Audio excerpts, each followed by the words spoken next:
Muy buenas noches, mis amigos. Estamos muy contentos de estar en esta Escuela de Líderes esta noche y con la visita de la magíster Ivette Álvarez, psicóloga, quien nos acompañará con la conferencia de esta noche, Conciencia Moral y Liderazgo. Les damos una cordial bienvenida. Bienvenida, doctora. Estamos a disposición suya y la escuchamos.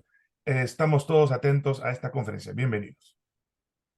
Bien, buenas noches con todas y todos. Antes que nada, quiero agradecer al doctor Boris Darmon por la invitación y por supuesto agradecer a todas las personas que nos acompañen en la reunión de hoy, en la que vamos a desarrollar un tema que nos concierne absolutamente a todas las personas. ¿Por qué? Porque desde que nos despertamos cada día y decidimos si nos levantamos para llegar puntualmente a nuestro centro de labores o cumplir alguna responsabilidad o seguir durmiendo, estamos ejerciendo la conciencia moral. Bueno,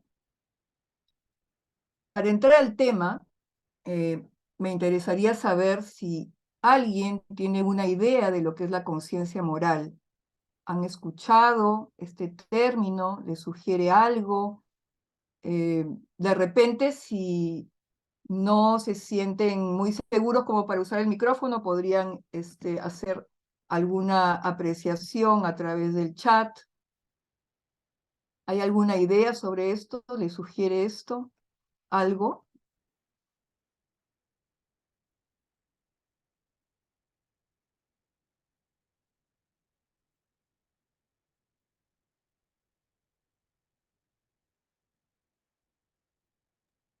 Ninguna persona ha aportado, pero podríamos decir que Lisa, la conciencia moral puede ser el Adolfo, concepto de la Julio. realidad.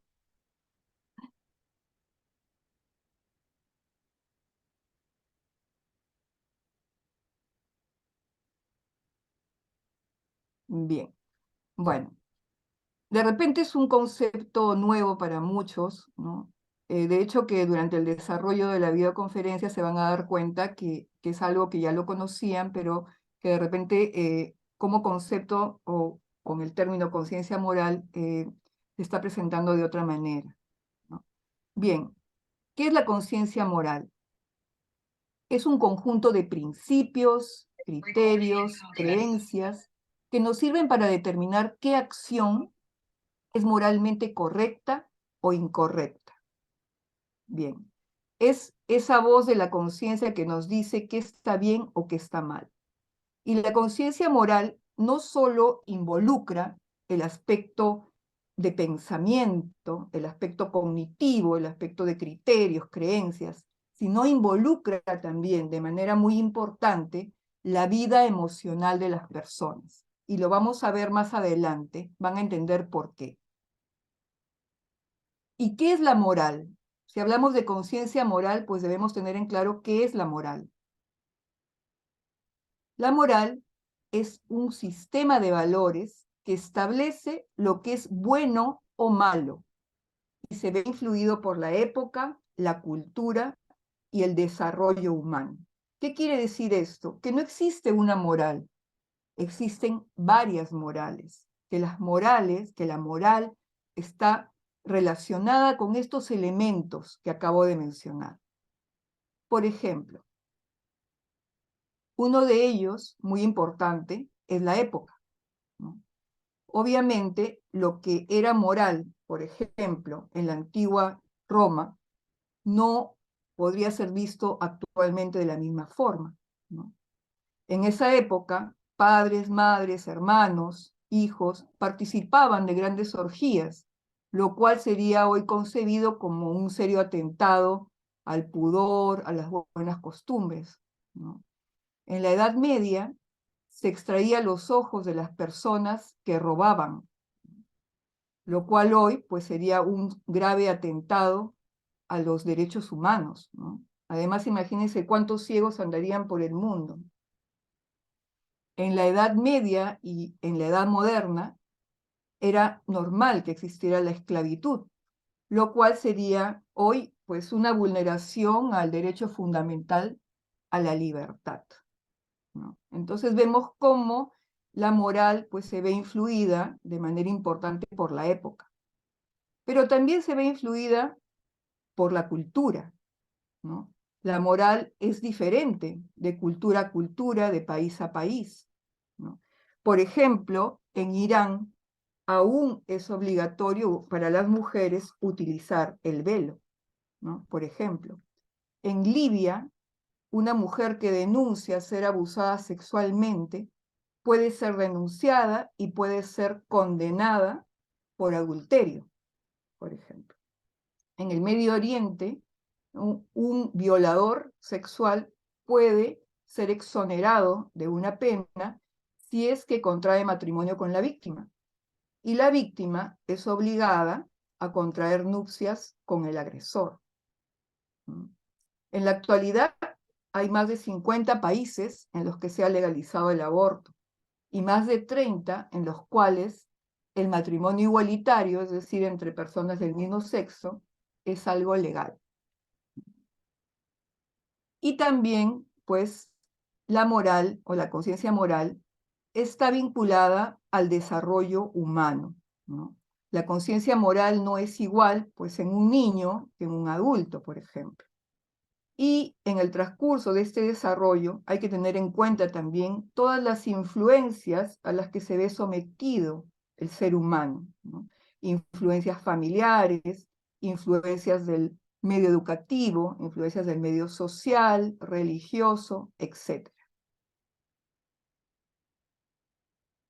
Bien, ahora que ya sabemos cuáles son los factores que influyen en la moral, ¿no? Y en el desarrollo de la conciencia moral también, podemos entrar, ¿no?, a cómo se da este proceso, ¿no? Cómo se da este proceso de desarrollo de la conciencia moral. Al respecto hay una serie de teorías, ¿no? Pero para efectos de esta videoconferencia elegí la del psicólogo Lawrence Kohlberg, ¿no? Él realizó una serie de investigaciones a través de las cuales pudo establecer 3 niveles de desarrollo de la conciencia moral y 6 estadios. Ahora voy a referirme de manera general a cada uno de estos niveles, no voy a entrar a los estadios, para que ustedes puedan tener una visión panorámica de cómo se da este proceso según Lawrence Kohlberg. Para él, el primer nivel, que es el nivel más elemental del desarrollo de la conciencia moral, es el nivel egocéntrico, que es propio de los niños pequeños, aunque no exclusivo, porque incluso pueden haber adultos que se hayan estancado en este nivel, y veremos por qué. En este nivel se juzga lo correcto o lo incorrecto según las consecuencias inmediatas, ¿no? Es decir, para un niño algo es bueno si recibe como respuesta un aplauso o un premio de parte de personas significativas para él, ¿no? Principalmente los padres, más adelante los maestros, ¿no? Y algo es malo, un comportamiento es malo si como resultado va a recibir una sanción, un castigo, ¿no?, una reprimenda. Para el niño, ¿no?, sus intereses no difieren de los intereses de los demás. O sea, él es egocéntrico. Él se preocupa de lo que le afecta a él. No se preocupa tampoco de las consecuencias a mediano o largo plazo. Para él es lo inmediato. Bien. Tampoco sabe distinguir entre las intenciones de las personas. Para él, una persona que tiró un plato y lo rompió intencionalmente tiene menos culpa que alguien que rompió 5 porque se tropezó y se cayó, ¿no?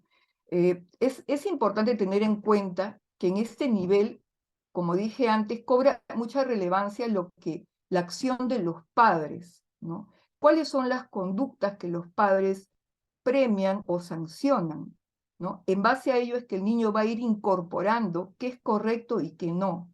Por ello, es sustancial que exista coherencia en la forma en que el niño es educado. Porque si en un hogar no hay coherencia, o sea, en un hogar, por ejemplo, el padre sanciona a un niño por una conducta y por esa misma conducta, de repente el abuelito se ríe o la mamá no presta atención, le es indiferente, pues el niño va a crecer confundido, no va a tener en claro qué está bien y qué está mal, ¿no? Peor aún, Hay padres que en determinadas situaciones pueden sancionar un comportamiento porque llegaron en un mal estado de ánimo a casa y no son tan tolerantes, y en otras oportunidades, por ese mismo comportamiento, pueden actuar de una manera indiferente o incluso pueden celebrarlo con una carcajada. ¿No? Todo ello impide que los principios y valores se vayan interiorizando de manera sólida en el niño. Obviamente también aquí cobra mucha relevancia el ejemplo, ¿no? Ese ejemplo que, como dice el dicho, la palabra mueve y el ejemplo arrastra, cobra más relevancia en el niño, porque el niño está en formación. Entonces, si un padre pues le dice, dile al Señor que limpia el carro, que limpia mi carro, que no estoy, ¿no?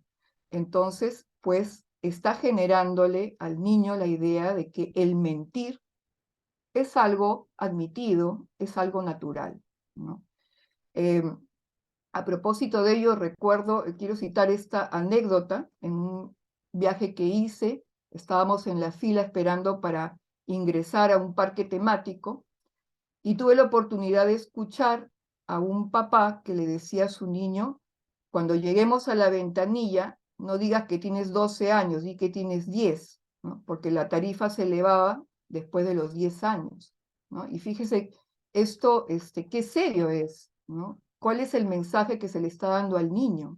¿No? Hay que hacer cosas, ¿no? Hay que engañar para obtener beneficios. Y bien, Colbert identifica algunas frases propias de cada nivel de desarrollo de la conciencia moral. En este caso, la frase sería, no puedo hacer esto porque mi papá o mi mamá me castigan, ¿no? O sea, el niño, sobre todo el niño pequeño, es incapaz de decir, no puedo hacer esto porque es incorrecto, porque va contra mis principios, ¿no? Pero también pueden haber adultos que digan, yo no puedo hacer esto porque si me detectan me llevan preso, ¿no?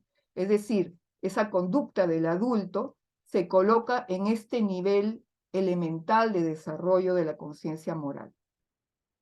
Un segundo nivel es el nivel convencional, según Colbert, en el cual la persona hace suya las opiniones de los demás, ¿no? Se llama convencional porque se basa en esos convencionalismos sociales o en esas reglas que identifican a ciertos grupos, ¿no? En otras palabras, la moral del grupo.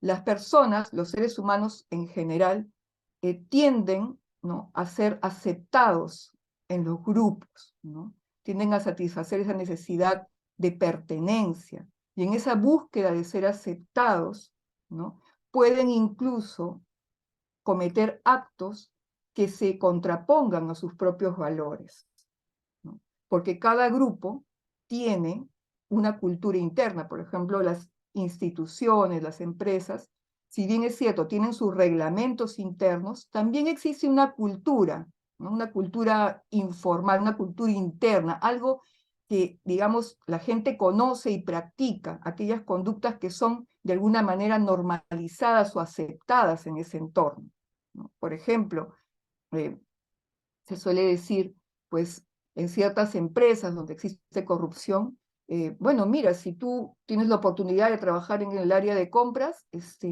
ahí hay oportunidades de obtener beneficios económicos, ¿no? Y esto lo hace todo el mundo, ¿eh? Por eso es que una frase que caracteriza a este nivel, según Colbert, es eso de todos lo hacen, ¿no? O esto siempre se hizo, ¿no? Es parte de la cultura, ¿no?, de esa institución o de ese lugar o de ese grupo humano. Colbert identifica también un tercer nivel, el nivel de mayor desarrollo moral, que es el nivel postconvencional o nivel moral propiamente dicho. Aquí van a cobrar relevancia los principios éticos universales. O sea, aquí el ser humano ha interiorizado, ha incorporado de tal manera los principios éticos. Ahora, quisiera hacer una diferencia entre lo que son los principios y los valores, ¿no? Los principios actúan, como su mismo nombre lo dice, como leyes, ¿no? Así como existen principios, pues, de la física o leyes de la física, de la química, de la biología, son leyes universales, ¿no? Como la ley de la relatividad, ¿no? La ley de la gravedad, etc. Es decir, aplican a todos, son universales, ¿no? Entre los principios éticos podemos señalar, por ejemplo, la libertad, la verdad, la justicia, la honestidad, ¿no? Y los valores son aquellos, digamos, preceptos que la gente interioriza, o sea, como la misma palabra dice, valor es algo que la persona valoriza, algo que le otorga, ¿no?, importancia en su vida. Entonces, eso obviamente varía de persona a persona. En cambio, los principios no, los principios son universales. En el caso del nivel postconvencional o moral, las personas priorizan sus principios éticos, o sea, aquello que han interiorizado, aquello que le dan valor, es decir, aquello que se convirtió en sus valores. Entonces, por más que el grupo, ¿no?, intente orientarlo hacia un lugar donde se contrapone, ¿no?, donde la conducta se contrapone con sus principios, esa persona va a tener la autonomía, la capacidad de decir no, no puedo hacer porque esto va contra mis principios, porque esto es una violación, ¿no? Es un atentado contra los derechos de la otra persona, ¿no? O una frase característica es, no me importa lo que piensen, yo voy a actuar según mi conciencia. Para Colbert existe un porcentaje muy limitado de la población que puede ser ubicada en ese nivel de desarrollo moral. Para él, la mayoría de las personas se ubica en el nivel convencional. Bien. Miren lo que nos dice San Agustín de Hipona al respecto, ¿no?, este teólogo y filósofo cristiano. Lo correcto es incorrecto aunque nadie lo haga. Lo incorrecto es incorrecto incluso si todos lo hacen, ¿no? Eso es muy cierto. Lo que sucede es que se tiende a normalizar ciertas conductas carentes de ética de acuerdo a la cantidad de personas que incurren en ella, ¿no?, y la frecuencia con que esto se da.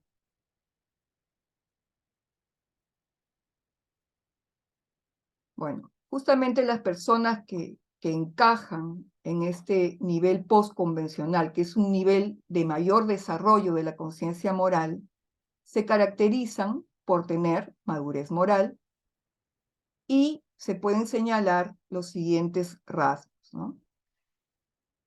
Son personas que han interiorizado y priorizado sus principios, ¿no? Esos principios están interiorizados de una manera muy sólida, de tal manera que los tienen muy claros y les permiten poder rechazar ciertas conductas del grupo a pesar de que exista presión por parte de ellos. Tienen capacidad de autorregulación. Esta madurez de su conciencia moral les permite tener límites en su comportamiento.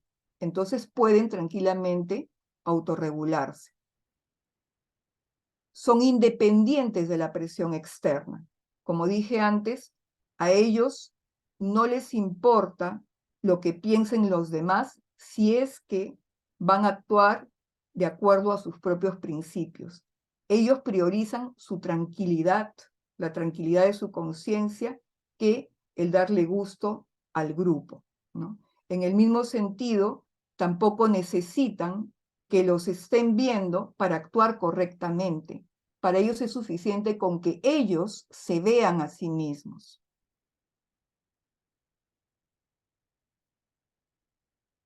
Fíjense esta reflexión. No eres lo que haces delante de los demás, sino lo que haces cuando nadie te ve. Eso es lo que en verdad eres. Si no es así, pues estarían como el cantante Alejandro Sanz con su canción Cuando nadie me ve, ¿no? Cuando nadie me ve puedo ser o no ser, ¿no? Esa es una manera de expresar la dependencia, ¿no?, de la conducta ética, moral, del entorno. Si me están viendo, y también expresa, obviamente, un nivel de madurez inferior, de madurez desde el punto de vista moral, ¿no? Es muy probable que el niño tienda a portarse mejor si es que lo están mirando, ¿no? Y tiende a hacer más travesuras cuando nadie lo observa, porque todavía no ha interiorizado las normas, ¿no? Está en proceso.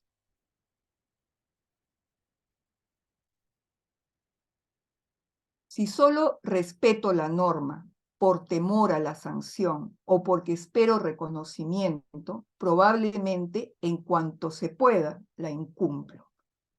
Esto es totalmente lógico, porque las personas que actúan de esta manera son dependientes del entorno, no han interiorizado principios, ¿no?, y no han desarrollado valores sólidos.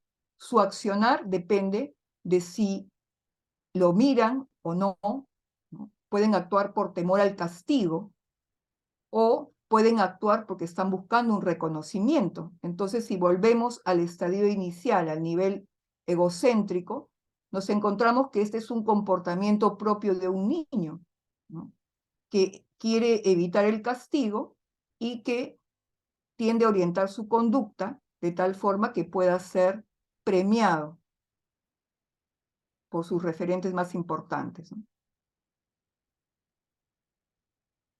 ¿Y cuál es la base de la conciencia moral? ¿De dónde sale este tema? ¿De dónde aparece la conciencia moral en la persona? ¿Mm? Para Charles Darwin, este científico naturalista, la mayor diferencia entre una persona y un animal no es la inteligencia, es la conciencia moral. ¿Y de dónde surge la conciencia moral? Pues surge de la necesidad de elegir y justificar nuestras acciones. Si no tuviéramos la posibilidad de elegir, no tendríamos que preocuparnos, no pondríamos en juego la conciencia moral. Por ejemplo, los animales actúan por instinto.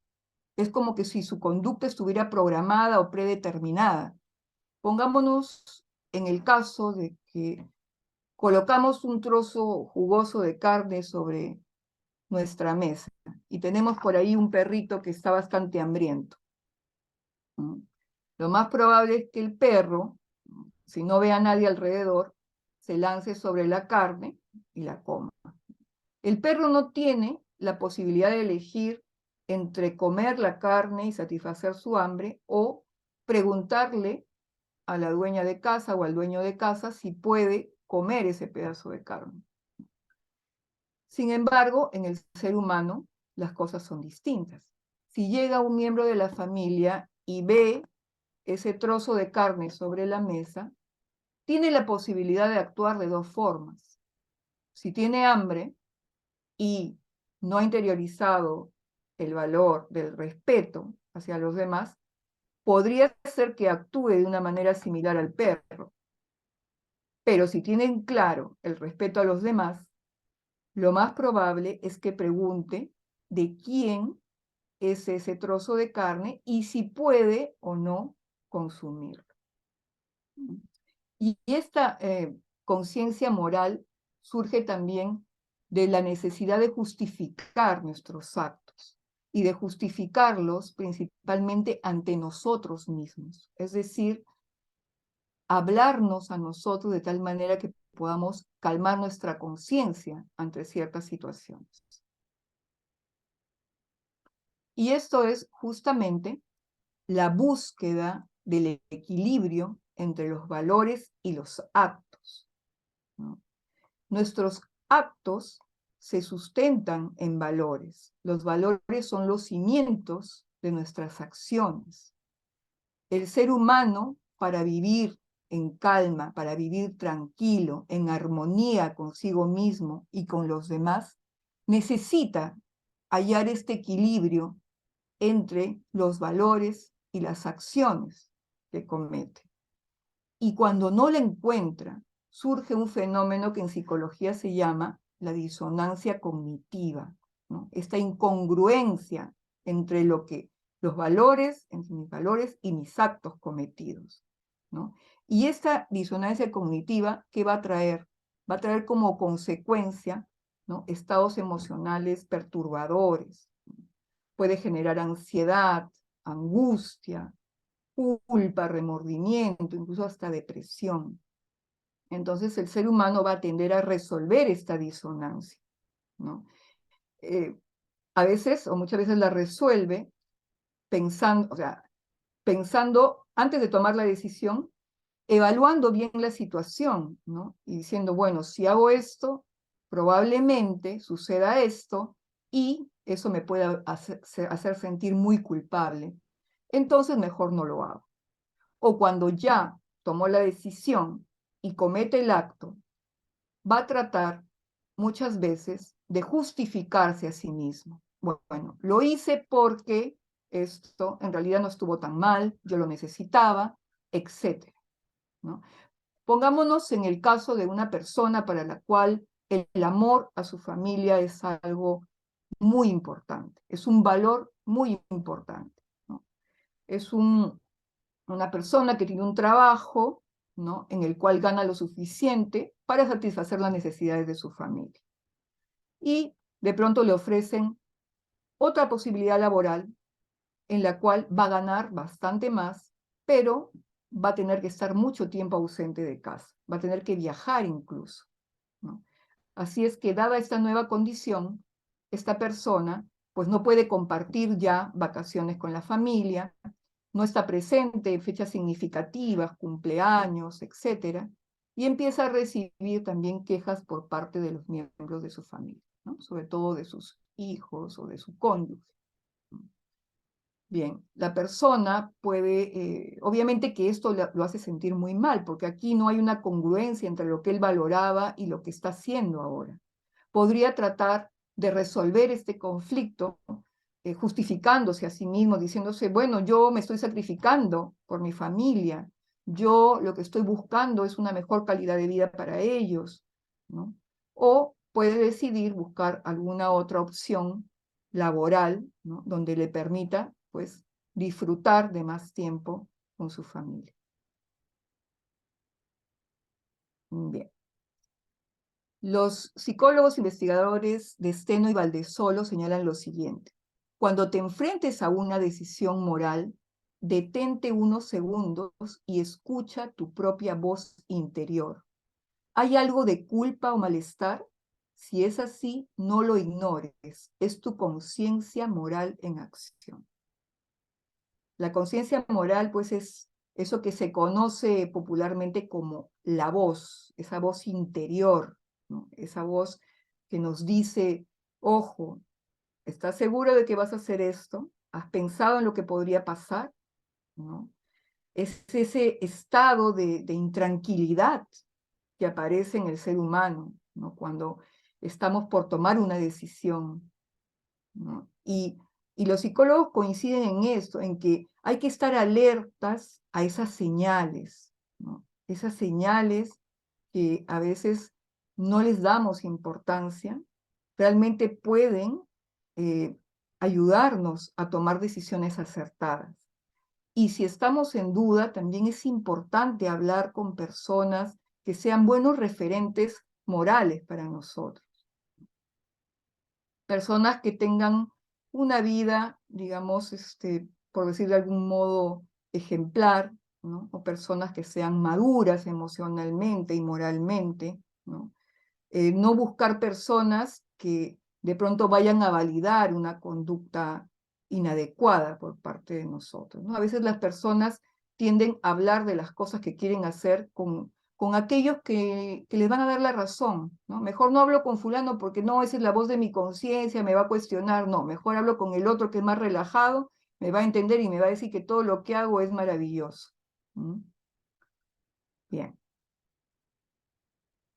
¿Cuáles son las funciones de la conciencia moral? ¿Para qué sirve la conciencia moral? ¿Sirve para estorbarnos, para hacernos sentir mal?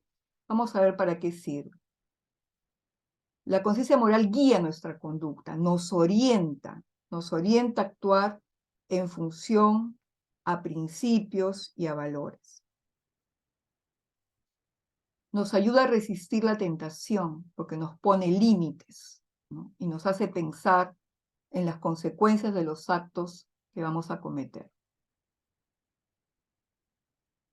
La conciencia moral es responsable de las reacciones emocionales posteriores a una transgresión, ¿no? A reacciones como la culpa, como la vergüenza, el remordimiento. La conciencia moral favorece el autoperdón, ¿no? La conciencia moral nos castiga, pero también nos perdona, porque para lograr perdonarnos a nosotros mismos, tenemos que atravesar un proceso propio de la conciencia moral, ¿no? Que empieza por reconocer que actuamos mal, ¿no? Y por proponernos enmendar ese comportamiento. Otras consideraciones importantes de la conciencia moral es que nos permite hacer juicios, juicios sobre nuestro comportamiento y juicios también sobre el comportamiento de otros.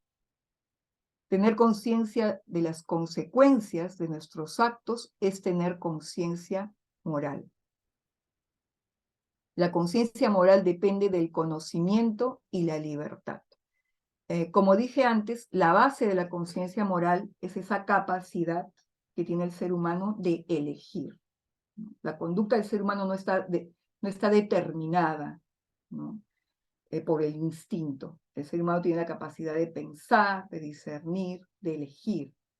Pero para elegir necesitamos conocer. Yo no puedo elegir entre 2 o 3 opciones si no conozco de qué se trata, ¿no? Si tengo algún padecimiento, ¿no? Por ejemplo, físico, osteomuscular, qué sé yo, y voy al médico y el médico me dice, bueno, en tu caso se puede hacer esto, esto o aquello, pero yo no puedo decidir si no me explica en qué consiste cada tratamiento y qué consecuencias, ¿no? O qué síntomas o reacciones secundarias voy a tener si me someto a uno de ellos. Y también la conciencia moral está directamente vinculada con la libertad de elección. Puede generar sentimientos de satisfacción, por supuesto. La conciencia moral puede hacer que me sienta satisfecha y orgulloso de mí mismo, o puede generar sentimientos de insatisfacción, como la culpa, el remordimiento y la vergüenza. El miedo a la autonomía es la raíz del estancamiento moral, ¿no? Esto es interesante. La autonomía justamente es esa capacidad, ¿no? Para poder actuar de manera independiente a lo que el entorno me dice, a lo que el entorno me exige, ¿no? Pero como somos seres sociales y tratamos de ser aceptados por los demás, pertenecer a cierto grupo, adaptarnos a ciertas condiciones, a ciertas reglas, entonces muchas veces se nos dificulta, ¿no? Actuar de una manera autónoma. Preferimos estar en el grupo. Nos sentimos más protegidos así, por decirlo de algún modo. Bien, ahora voy a pasar algunos recursos que se utilizan socialmente para, de alguna manera, validar ciertas conductas carentes de ética. Y parte de ello son las falacias. Las falacias, que son argumentos, pues que pretenden defender algo, pero que son argumentos engañosos, ¿no? Por ejemplo, si muchos lo hacen, el acto deja de ser moralmente cuestionable, ¿no? Pero si todos lo hacen, ¿cuál es el problema? Algo es cierto o bueno porque siempre se hizo así, ¿no? Siempre se hizo así, ¿no? Hay personas que llegan a un cargo, ¿no? En el que pueden de pronto tener acceso a un beneficio económico, ¿no? Por ejemplo, las áreas de compra, sobre todo, son las más apetecibles por las personas corruptas, ¿no? Sobre todo en ciertas instituciones, porque por ahí que ven que se ha instaurado este comportamiento, se ha normalizado, ¿no? Hay gente que llega a estas áreas y dicen, mira, si tú haces esto, ¿no? La forma de negociar con el proveedor es esta. La persona puede decir, oye, pero ¿eso no es peligroso? ¿No? No, eso no es peligroso, eso se ha hecho siempre, toda la vida. Todos lo hacen. Y aprovecha porque vas a tener máximo un año aquí, o sea que es tiempo de hacer caja, como se dice vulgarmente, ¿no? Es tiempo de guardar. Otra falacia es, algo es cierto o bueno si la ley lo permite o no lo condena, ¿no? Eso también, ese es un argumento también que se usa con cierta frecuencia y no se tiene en cuenta los vacíos que existen en la ley que permiten la vulneración de los derechos de las personas. Tampoco se tienen en cuenta las leyes que se aprueban, las leyes que benefician a un grupo minoritario de la población.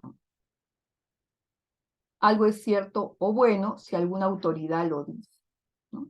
Si un referente en la materia lo dice, entonces santa palabra. Bien. Y también al lado de estas falacias están los refranes, ¿no?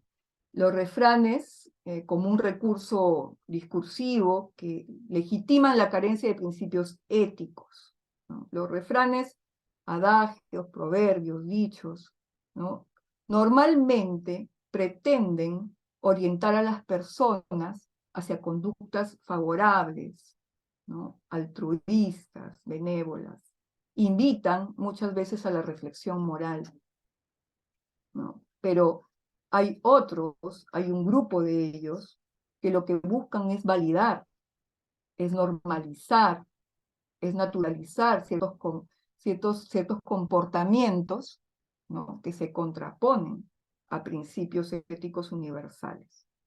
Y estos refranes, estos dichos, tienen un gran poder de persuasión y de autoridad, porque reflejan la sabiduría popular, ¿no? La sabiduría ¿no? de determinado grupo humano o de determinada cultura, ¿no? Y quien los desafía, pues desafía todo este saber. Y quien los dice se protege porque no es de la autoría de nadie. Todos lo dicen, pero nadie ha sido el autor de eso, ¿no? Eso es propiedad de la sociedad, autoría de todos. Es parte de nuestra sabiduría. Entonces, vamos con los más populares. El fin justifica los medios. Este es bastante común.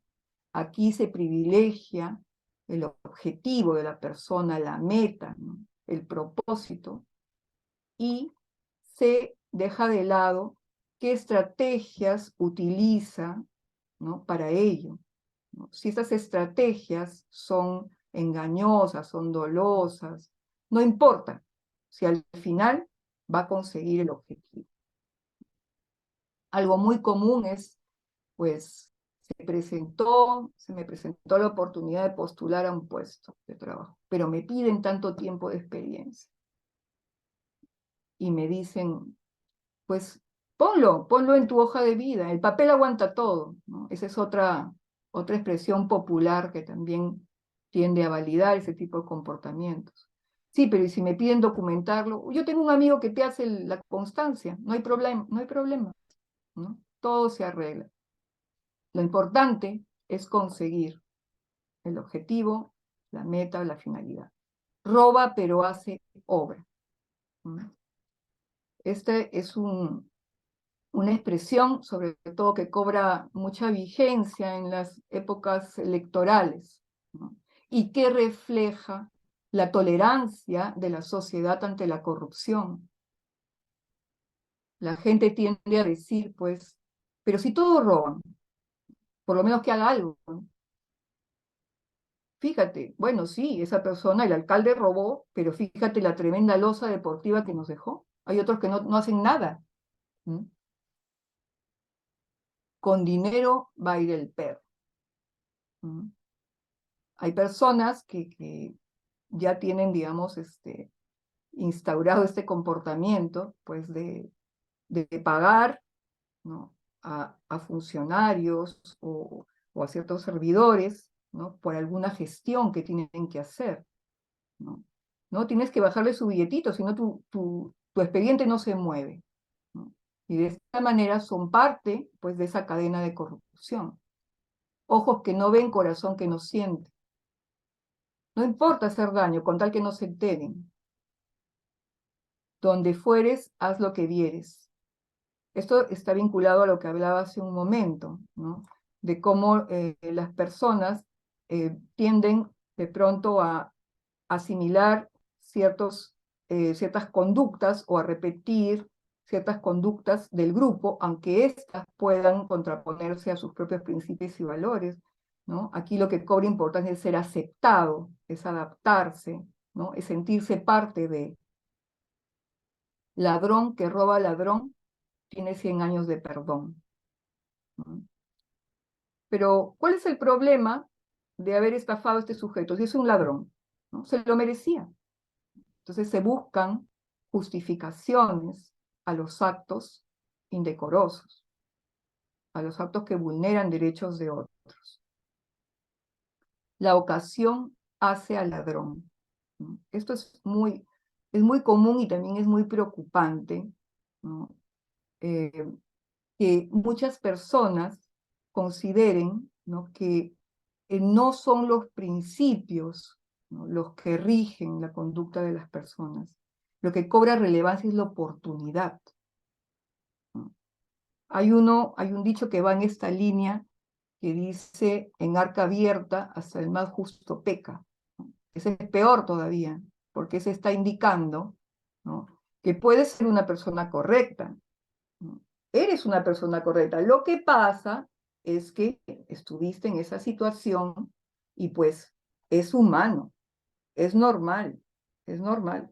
Es normal que aprovecharas la ocasión, porque si no la aprovecharas, no serías una persona honesta, serías un idiota. Porque en realidad la honestidad no es un valor que sea admirado, ¿no? Se admira generalmente pues al osado, al astuto, al que saca partido de las cosas. Eso es lo más común. Ahora vamos a ver algunos actos carentes de ética que se han normalizado, ¿no? Se han normalizado socialmente, y esa normalización es producto pues de la frecuencia con la que se repiten y cómo se validan permanentemente. Incumplir la palabra empeñada. Esto es muy común, esto es parte de cada día. Incluso hasta a veces preguntan, ¿pero le firmaste algo? No, solo fue de palabra. Ah, ya no importa. O sea, la palabra no vale nada. El honor que está en juego no vale nada. Aceptar un puesto sin tener el perfil para él. Pero ¿cuál es el problema? Yo no estoy haciendo nada malo. A mí me han llamado para este puesto, ¿no? Pero no se dan cuenta que acá hay un acto de corrupción. En principio puedo generar un perjuicio a esa institución donde ingresé a trabajar sin contar con el perfil. Puedo generar un perjuicio al país, ¿no? Y, por otro lado, no merezco recibir esa remuneración por el trabajo que hago. Comprar celulares robados. Qué terrible esto, ¿no? Incluso en la actualidad se ven muchos casos de asesinatos por robar un celular. Y si hay quien compre, ¿no?, que compre estos objetos, pues hará pues quien los robe para venderlos. Pero aquí se justifica, se racionaliza este tema. Bueno, no tengo dinero para comprarme uno nuevo, pues allá los que tienen plata, pagar coimas, sobre todo cuando se cometen infracciones de tránsito. Qué común. Uy, qué suerte que el policía aceptó, si no hubiera estado todo el día en la comisaría haciendo trámites. Llegar tarde al trabajo. Pero si todos lo hacen, todos llegan tarde y no pasa nada. ¿Cuál es el problema? Además, a veces me quedo más allá de la hora que debo salir. No hay problema. Si en un comienzo la persona sentía algo de incomodidad cuando recién llegó a trabajar a ese lugar, se sentía algo incómodo por llegar tarde, luego empezó a tomar más confianza, empezó a observar que sus compañeros también lo hacían.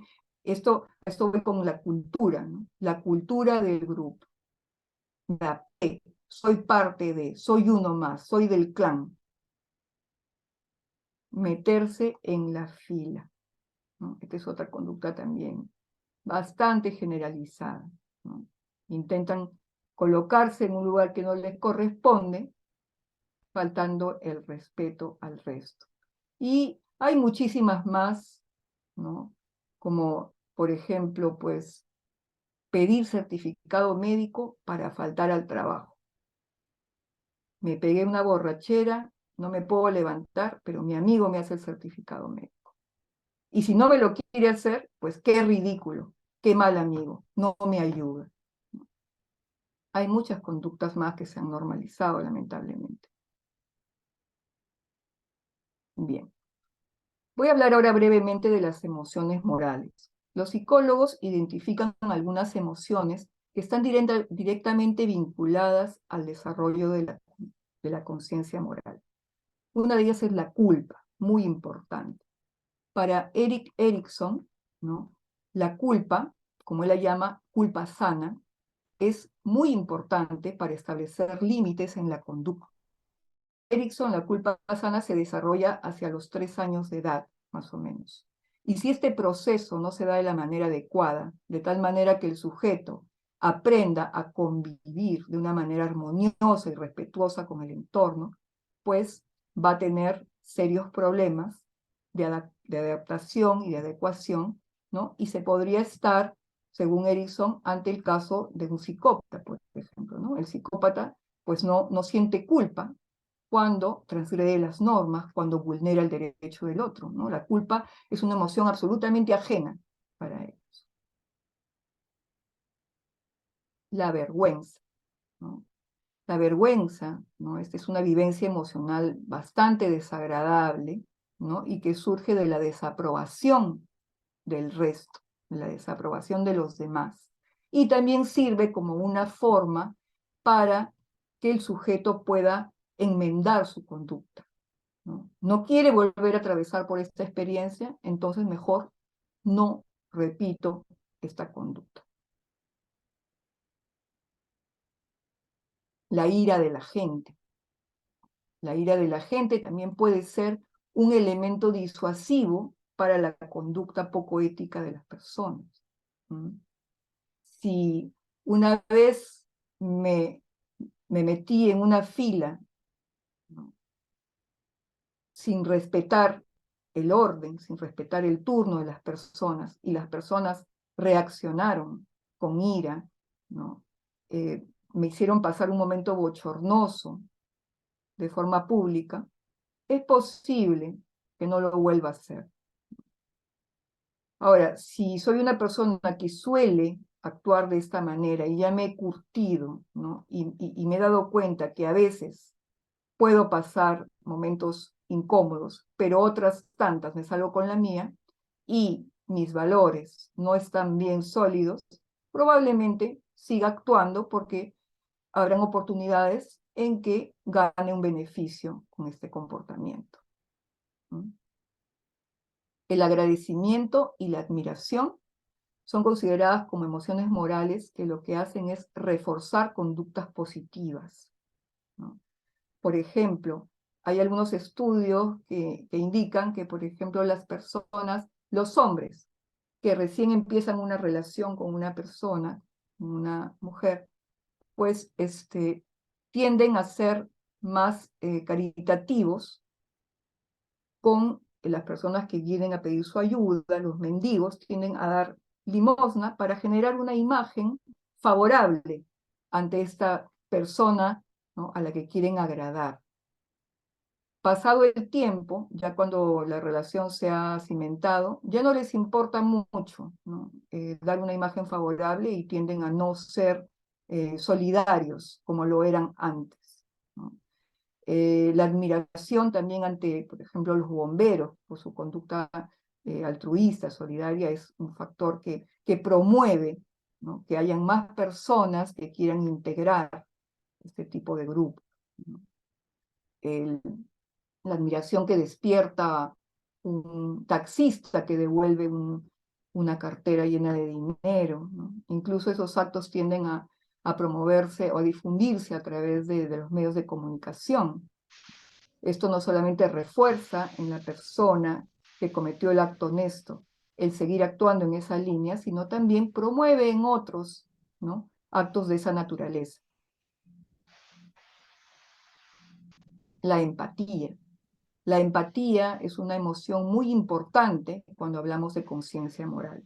¿Y qué es la empatía? Es la capacidad para ver las cosas desde el marco de referencia del otro. O sea, simplemente, coloquialmente, es ponerse en los zapatos del otro. Entonces, la empatía me permite comprender al otro, comprender las emociones, comprender qué está sintiendo o qué puede sentir si yo hago esto o aquello. Aquí encaja perfectamente eso de no hagas a otro lo que no quieres que hagan contigo. Y la empatía es una emoción moral que nos invita al desarrollo de conductas prosociales, como la cooperación, la solidaridad. Y esta cooperación, esta solidaridad con el otro, esta generosidad, han sido importantes, ¿no?, en la evolución de la especie, justamente para la supervivencia de la misma, ¿no? Imagínense si los seres humanos hubieran estado aislados, sin nadie que los socorriera en situaciones difíciles, ¿no?, en situaciones de riesgo o de enfermedad, pues seguramente hubieran habido muchos, de repente nos hubiéramos extinguido, como dicen algunos entendidos en la materia.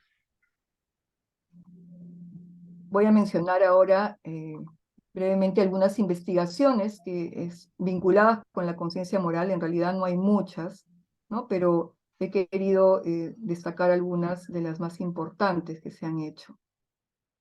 Esta es referente al experimento de Milgram, de Stanley Milgram. El experimento Milgram, que fue realizado en 1963, concluyó que no hace falta que una persona sea malvada para que participe en un sistema malvado, y que las personas no se consideran a sí mismas responsables de sus propios actos, sino un instrumento que ejecuta el deseo de otra persona. Este psicólogo, Stanley Milgram, desarrolló esta investigación a partir de una inquietud que le surgió a él a raíz de los juicios de Nuremberg, ¿no? Estos juicios en los cuales los altos mandos nazis, ¿no?, fueron juzgados por la masacre, ¿no?, por el exterminio de miles de judíos. A Stanley Milgram le llamó la atención, pues, que todos ellos repetían en su defensa que ellos no se sentían culpables en absoluto de lo que habían hecho, porque ellos sencillamente estaban cumpliendo orden, ¿no? Fue así que Milgram, ¿no?, a él le surgió esta inquietud por investigar un poco más sobre esto. Entonces hizo un experimento, ¿no?, y un experimento que se ha replicado, ¿no?, más de una vez y con un número significativo de personas, de sujetos de estudio. Entonces, ¿qué hizo Milgram? Milgram generó un experimento en el cual iban a haber dos tipos de participantes. Unos que harían el rol de profesores y otros que iban a hacer el rol de los alumnos. Los alumnos, los que hacían el rol de alumnos, habían sido entrenados por Milgram para que desempeñen un rol que les voy a explicar a continuación. Los que hacían las veces de profesores tenían que tratar que sus alumnos aprendieran una lista de palabras, las memorizaran, y cada vez que cometieran un error, el que hacía las veces de profesor apretaba un botón con el cual generaba una descarga eléctrica en las personas que hacían el rol de alumnos. Pero como estas personas que hacían el rol de alumnos habían sido entrenadas por Milgram, en realidad no recibirían la descarga, solo fingirían hacerlo.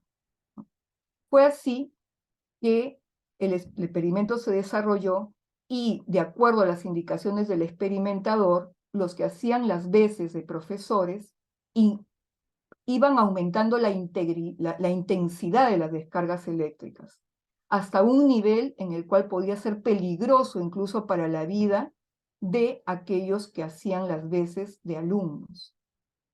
Cabe mencionar que los que hacían las veces de profesor no sabían que los que hacían el rol de alumnos estaban entrenados para esto y que lo que escuchaban, los gritos que escuchaban, eran grabaciones. Ellos pensaban que esto era totalmente real y sin embargo, más del 65% de los que participaron en este experimento y hacían el rol de profesor no se detuvieron ante ello. Para ellos fue más importante seguir la orden del experimentador. Como consecuencia de ello, ¿no? Millian interpreta que el ser humano está entrenado para recibir órdenes, ¿no? Y hace alusión pues a la educación que se da al ser humano. Y si nos ponemos a pensar, pues tiene razón. Los niños son educados para obedecer a sus padres, ¿no? Son educados para obedecer órdenes, son educados para aceptar los castigos, ¿no? Y cuando el niño de pronto, en términos generales, no digo que esto suceda en todos los hogares, pero en muchos sí, el niño cuestiona la orden del padre, ¿no? Porque de repente podría ser una orden absurda, ¿no? Una orden desproporcionada. Cuando el niño cuestiona, el padre tiende a reprimirlo, ¿no? Te estoy dando una orden y la obedeces. Yo soy tu padre. Es así que impiden que el niño pues, pueda desarrollar su pensamiento crítico, ¿no? O cuestionar alguna situación que podría ser injusta, ¿no? Porque el padre teme perder autoridad ante el hijo. Bien. Otra investigación interesante es un estudio global que se hizo en 40 países, ¿no? Este estudio fue realizado por científicos de las universidades de Zurich, Michigan y Utah, y arrojó en términos generales que entre más dinero tenga una billetera, son más altas las probabilidades de que quien la encuentre la devuelva a su dueño, ¿no? Esto parece paradójico, ¿no? ¿Cómo es esto de que cuanto más dinero hay en la billetera, hay más factibilidad de que sea devuelta? Bien, este estudio consistió en repartir 17.000 billeteras, ¿no? En las recepciones de diferentes establecimientos públicos, ¿no? Museos, bancos, restaurantes, etc. Se hizo en 40 países.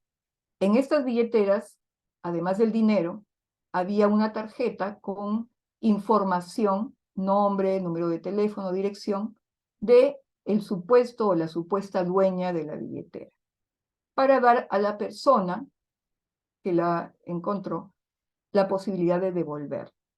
¿Cuáles fueron los resultados? ¿No? Se hizo un ranking acerca de los países, ¿no? Que tuvieron, digamos, un mayor nivel de conciencia moral. Se encontró que, por ejemplo, Suiza tenía el récord con más de 75% de billeteras devueltas. Le seguían países como Dinamarca, como Noruega, como Suecia, ¿no? Países nórdicos. El país en el cual se pudo encontrar una menor proporción de devoluciones fue China, un 15%.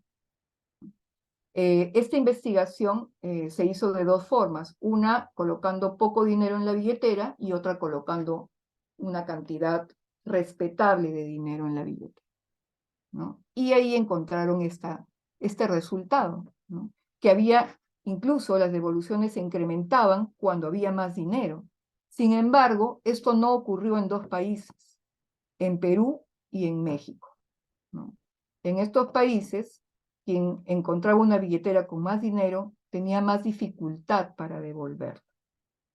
Los investigadores señalan que el hecho de que hayan muchas más personas que tiendan a devolver una billetera con más dinero es porque hay un coste emocional mayor, un coste moral mayor para el ser humano, ¿no? Y esto tiene que ver con lo que hablaba hace un momento acerca de esa congruencia que debe existir entre los valores y las acciones. Para las personas que encontraban algo que tenía mucho más valor económico, les era más difícil quedarse con ello, ¿no? Porque se encontraban en un dilema mayor, sentían que iban a tener que esforzarse mucho más en tranquilizar su conciencia, en justificarse a sí mismos por el hecho de adueñarse de algo que no es de ellos, ¿no? Sin embargo, en estos otros dos países, México y Perú, pues existen otro tipo de mecanismos y recursos mediante los cuales las personas tienden a justificar su conducta ante sí mismos, ¿no? Algo muy popular aquí en Perú es decir, es mi suerte. Yo no lo he robado, me lo encontré, es mi suerte. Esto es una bendición de Dios, ¿no? Incluso hasta involucran a Dios, a la religión, ¿no? Esto me ha caído del cielo, justo lo que necesitaba. Yo lo necesito. Seguramente esa persona descuidada que lo perdió no lo necesita tanto como yo. Yo no me hubiera descuidado, ¿no? Entonces, son, digamos, razonamientos, justificaciones que usan las personas para no sentirse tan culpables consigo mismos. Esta última investigación que voy a citar es acerca de que existen muchos estudios que señalan que las mujeres son más honestas que los hombres en diferentes campos. Asimismo, generan soluciones morales de un nivel superior al de los hombres, ¿no? Y esto no quiere decir, obviamente, que todos los hombres, ¿no?, por un tema de género, sean corruptos y todas las mujeres sean honestas. Pero sí los estudios indican que hay un mayor porcentaje de mujeres, ¿no?, que son honestas con respecto a los hombres. ¿Y cuál es la explicación de esto? Pues la educación, ¿no? La educación bajo ciertos estereotipos de género. Al hombre, ¿no?, educado bajo los estereotipos de género que aún están vigentes lamentablemente en nuestra sociedad, se le impide conectar con sus propias emociones, ¿no? El hombre no llora, el hombre no tiene miedo, ¿no? Entonces, el impedirle desarrollarse emocionalmente de una manera sana, conectar con sus emociones también, le hace difícil conectar fácilmente, se hace difícil conectar con las emociones de otros, ¿no? La mujer no, la mujer está educada, ¿no?, para ser más sensible, ¿no?, para ser más solidaria, más empática. Por otro lado, el hombre está educado para ser más arriesgado, ¿no?, más temerario, más osado. La mujer más temerosa, ¿no? Entonces, los resultados de estos estudios son explicados bajo ese marco. Ahora voy a entrar a lo que es el liderazgo moral, ¿no? Hay que tener en cuenta que en la actualidad pues vivimos una gran crisis de valores, ¿no?, y a todo nivel, ¿no?, a nivel social, a nivel político, económico, a nivel educativo, a nivel familiar incluso, ¿no? Y una de las razones más importantes es la carencia de líderes morales que orienten adecuadamente las conductas de otros. ¿Y qué es el liderazgo moral? Es aquel que lo ejercen personas con vocación de servicio, con fuertes principios morales y éticos que utilizan para ayudar a transformar la sociedad en la que viven.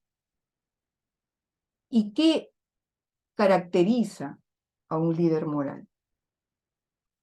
Uno, su capacidad de autoevaluación. Son personas con una autoestima saludable, son personas que no anteponen su ego, son personas capaces de aceptar que cometen errores, que no son perfectos, porque la perfección no existe, ¿no?, pero que pueden identificar sus errores, incluso ante los demás, ¿no?, sin sentir que con ello pierden autoridad. Al contrario, lo que generan es una imagen de autenticidad. Son capaces de aceptar sus errores y proponerse a enmendarlos y crecer a través de ellos. Tienen autodisciplina basada en principios morales y éticos. Esta autodisciplina les permite alejarse de ciertas conductas, ¿no?, que impiden que alcancen sus metas, ¿no? Conductas como, por ejemplo, el consumo de drogas, el consumo excesivo de alcohol, la promiscuidad, porque saben que todo esto lo que van a hacer es alejarlo, ¿no?, de metas más elevadas. Promueven la justicia y la unidad, aún en la diversidad, en los grupos que lideran. El líder moral es justo, da a cada quien lo que merece, actúa con imparcialidad, promueve la unidad, aún en la diversidad, porque respeta las diferencias de cada persona, respeta la dignidad de cada uno, y entiende que si un equipo o si un grupo humano está unido, es más fácil que alcance las metas y los propósitos que tiene. Capacidad de guiar el comportamiento ético del grupo. El líder moral orienta, inspira, motiva a los miembros del grupo que lidera a seguir un comportamiento ético, ¿no? ¿Y cómo lo logra? Pues con el ejemplo. El líder moral no es respetado por lo que dice que es respetado por sus actos, por lo que hace. Eso se llama autoridad moral. Y así como se gana, se pierde. Tiene respeto a las opiniones de los demás para la toma de decisiones colectivas, ¿no? Valora mucho los aportes del resto, ¿no? No cree que es dueño de la verdad. No le interesa parecer ante los demás como que domina todos los campos. Si sabe algo, comparte su saber, y si no lo sabe, acepta con humildad que no conoce de esa materia y valora a aquel que tiene algo que aportar.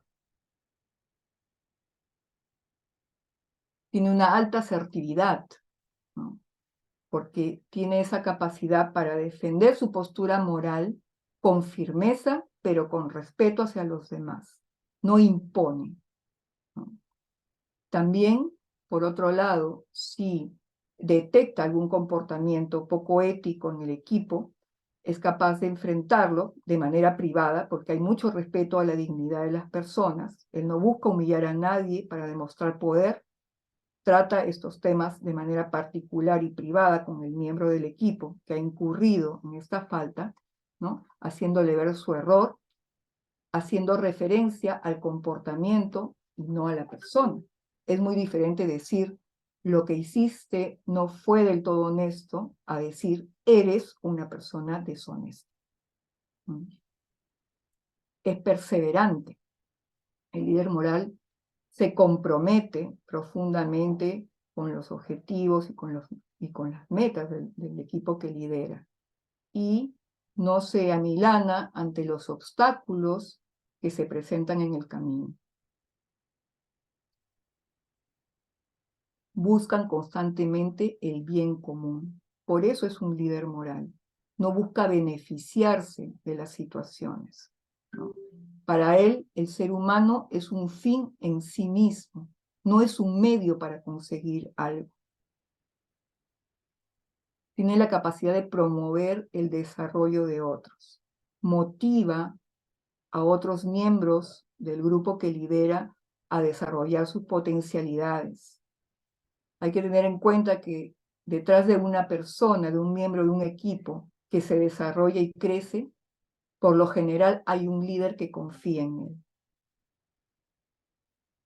Tiene la capacidad de crear una visión de futuro deseado basada en valores y principios compartidos, ¿no? A esto se le llama la imaginación moral. Los líderes morales tienen la capacidad de ver el mundo tal cual es, la audacia de imaginarlo como podría llegar a ser y el coraje necesario para trabajar en materializar esta visión. Esa es la gran capacidad del líder moral. Ahora voy a pasar brevemente a las conclusiones. La primera, la mayor parte de las decisiones que tomamos involucran la conciencia moral. Un líder moral actúa correctamente e induce a los demás a hacerlo también. Una persona es moralmente madura cuando ha interiorizado principios y no depende de la presión externa. Los estudios muestran que ningún factor tiene un impacto mayor en la cultura ética de una institución que el ejemplo personal establecido por los buenos líderes. Como dije en algún momento, las palabras mueven, pero el ejemplo arrastra. Debemos dejar de esperar que el cambio esté en manos de otros. Cada persona debe desarrollar liderazgo moral para contribuir a generar cambios en el mundo. Y miren lo que nos dice Mahatma Gandhi al respecto, y con este pensamiento quiero cerrar esta reunión. Sé el cambio que quieres ver en el mundo. A continuación, como siempre, algunos libros recomendados: Psicología y Conciencia Moral, de Javier Burón Orejas; La Psicología del Desarrollo Moral, de Pérez Delgado y García Ross; La Inevitabilidad de la Ética, de Rafael Silva Vega. Muchas gracias. Muy bien, qué bueno tener una conferencia así como una clase bien estipulada y por supuesto con la manera como Ivette ya tiene costumbre de mostrarnos sus presentaciones. La verdad que valiosísima la información. A mí me llena de gusto saber que tenemos gente interesada en este tipo de temas. Y si alguna persona tiene alguna pregunta, de repente quiere preguntar de manera audible, le vamos a dar permiso para que puedan prender sus micrófonos. Y también, si quieren escribir, hay algunas apreciaciones de tu tema, Ivette, muy buen tema, dice Rubén, y también lo dice Julio García. Felicitaciones por tu presentación. De mi parte, por supuesto, mi reconocimiento al trabajo que realizas y la manera como lo presentas para cada uno de nuestros oyentes esta noche. Adelante, Rubén, te escuchamos. Muchas gracias, doctor Boris.